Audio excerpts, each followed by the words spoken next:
नमस्कार, मी आपला मित्र प्रशांत सोनवणे आणि आता आपण सध्या उभे आहोत ते आपल्या अहिल्यानगर रोडवरील शासकीय विश्रामगृह येथे.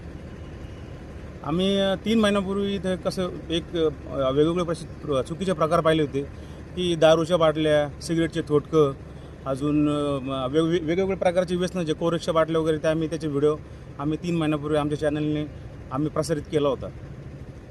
तरी आमच्या या चॅनलच्या या बातमीमुळे असा एक चांगला इम्पॅक्ट झाला की शासकीय विश्रामगृह होण्याची जितकी सुधारणा केली, सार्वजनिक बांधकाम विभागाच्या सर्व अधिकाऱ्यांचे आभार मानत तितके कमीच आहेत. त्यांनी पाहू शकता तुम्ही जवळपास यांनी त्या आपल्या बातमीनंतर बऱ्याचशा सुधारणा केल्या. तिथं झाडांना सगळं संपूर्ण आता आळे करून घेतलेत, झाडांना तिकडे कीड लागू नये म्हणून त्याच्यावरती त्यांनी काऊ मारून घेतला आहे, औषध फवारणी करून घेतली आहे आणि संपूर्ण झाडलोट करून संपूर्ण स्वच्छता केलेली आहे.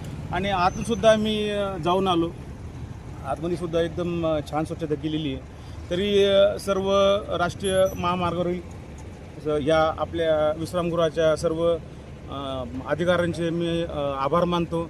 अशीच स्वच्छता इथं कायम ठेवा, कारण की खूप मोठ्या आत्ताच शेवटला अजितदादा पवार इथे त्यांचे पाय इथं लागून गेले, त्यावेळेससुद्धा इतकी स्वच्छता नव्हती, पण त्यांनी आता इतकी सुधारणा केलेली आहे.